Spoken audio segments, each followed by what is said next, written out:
Yan. Bilik. Yan. Okay, so once again, salamat kay Ate Darren na nag-extend ng blessing para sa mga pag-aaral. No?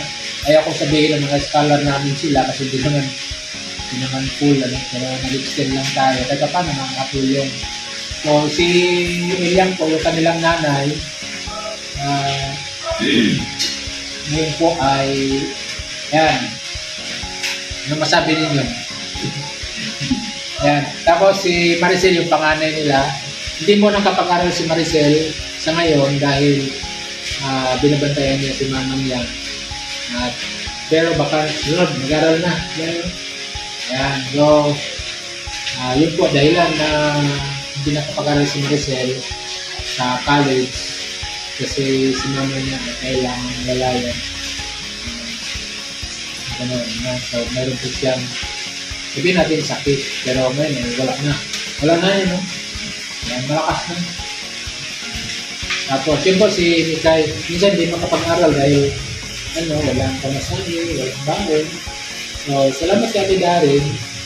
Kahit alam namin na mahirap ang trabaho sa ibang bansa, pero paid pa rin niya na extend ng blessing para sa mga masipag na mga estudyante. Yan, so, part po sila sa, siguro, ilan siya? Siyam pa sila. Siyam na mga nag-aaral. Kasama si Roy, si Mikay, at si Marjon, hindi natin kasama. So, yan, represent ang mama niya. So, yun po. So, kumusta pag-aaral Mikay? Ayos lang, okay lang.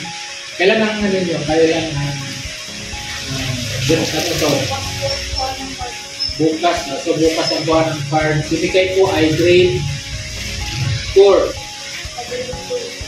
Grade 3 pa lang pala. Grade 3 pa lang si Mikay pa grade 4. So, yun po. Si Mikay ay ilang taon pa lang si Mikay? 11 pa lang si Mikay.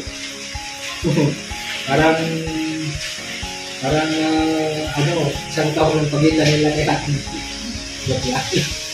So, yun po, ang dahilan po ay yun naman dahil medyo malayo sa school at hindi kagad minsan kailangan ng pamasahe. So, salamat kay Ate Darren. Ayan.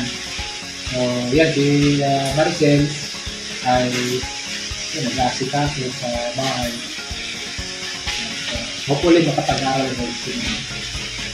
So, ano masabi mo, Liang, kay Ate Darren? Si Ate Darren nasa ibang bansa na trabaho. Pero masabi mo sa kanya? Bakit lang po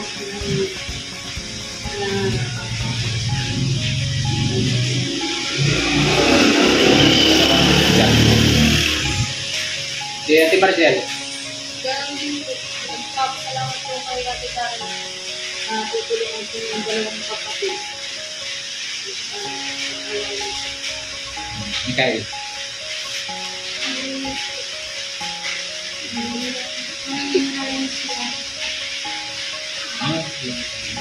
Thank you. So, thank you Ate Darren sa yung busilak na palagay.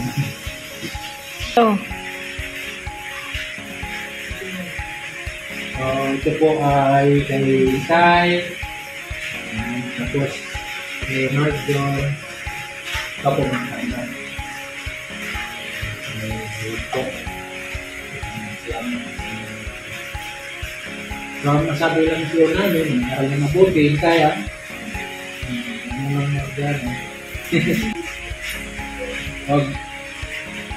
normal naman yung crush. Nagtindak lang yun.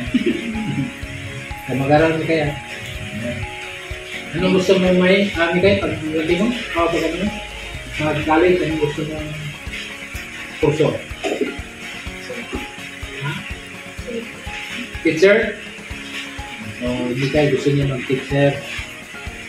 So, Razel, huwag mo wala ng pag-asa, Razel.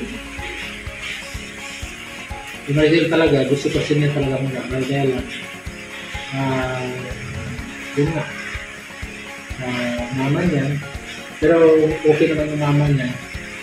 So, payag na siya mag-aayon si kung mayroong pang-paaral. So, salamat po. Sana po pag-share natin na magkaroon si Maricel ng sponsor for scholarship. God bless.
Para po sa mga hindi nakasubaybay ng